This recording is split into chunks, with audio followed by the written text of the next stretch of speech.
చెడు సావాసం. అనగనగా ఒక అడవిలో తోడేలు ఉండేది.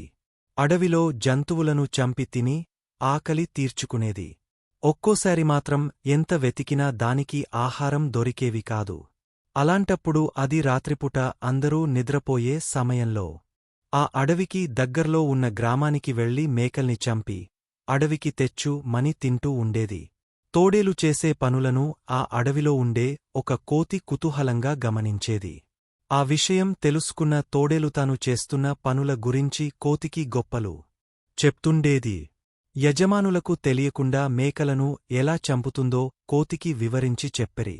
ఆ మాటలు విన్న కోతికి తోడేలు ఊరి వాళ్ల కళ్ళు కప్పి మేకల్ని ఏ విధంగా పట్టుకుంటోందో చూడాలనిపించేది.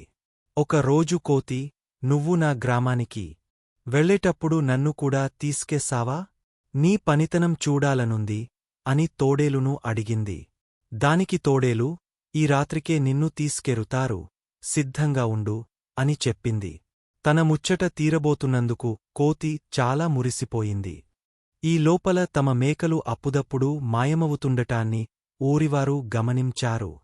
ఆ సంగతి ఏంటో తెలుసుకోవా అని కొందరు యువకులు మేకలకు కాఫలా కాయసాగారు.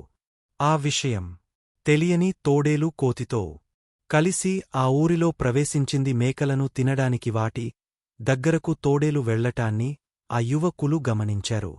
మేకలు ఎలా మాయమవుతున్నాయో వారికి అర్థమైంది. వెంటనే తోడేలుపైన కర్రలతో దాడి చేశారు. పక్కనే ఉన్న కోతిని కూడా కొట్టసాగారు. ఆ దెబ్బలు తట్టుకోలేక కోతి, మీ మేకల్ని తినడానికి వచ్చింది తోడేలు, నేను కాదు కదా, నన్నెందుకు కొడుతున్నారు? వదిలేయండి అని ప్రాధేయపడింది.